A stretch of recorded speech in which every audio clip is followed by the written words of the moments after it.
సంజన ఉరుమురు మంగళం మీద పడిందంట. ఈరోజు టార్గెట్ ఈ సుమన్ శెట్టి గారా.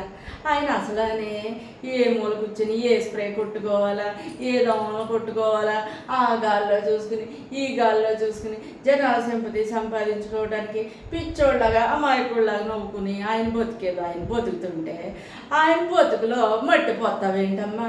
ఆ సిగరెట్టే ఆయనకి చాలా మంచి ఆధారంలాగా ఉంది. అటు తిరుగుతున్నాడు ఇటు తిరుగుతున్నాడు, చెయ్యి నలిపేసుకుంటున్నాడు, ఆకాశంలో చూసి నవ్వుతున్నాడు. ఎందుకు నవ్వుతున్నాడో తెలుస్తలేదు, ఎందుకు తిరుగుతున్నాడో తెలుస్తలేదు. ఆ సిగరెట్ లేదో ఇచ్చేయమ్మా, గుడ్ అంటే తిన్నావు అది ప్రాబ్లం లేదు, బాత్రూమ్ అంటే సరిచేయనన్నావు అదంత ప్రాబ్లం లేదు. ఈ మనిషి మీద పడ్డావేంటమ్మా బాబు? ఆరోగ్యానికి మంచిది కదని ఆయనకి తెలియదా? బిగ్ బాస్కి తెలియదా? ఆయన ఆరోగ్యం మీద నీకెందుకులే అమ్మా, పాపం పిల్లోళ్ళలాగా ఉన్నాడు. ఆయన్ని బలి ఇవ్వకుండా ఆయన సిగరెట్ లేదో ఆయనకి ఇచ్చేయమ్మా బాబు.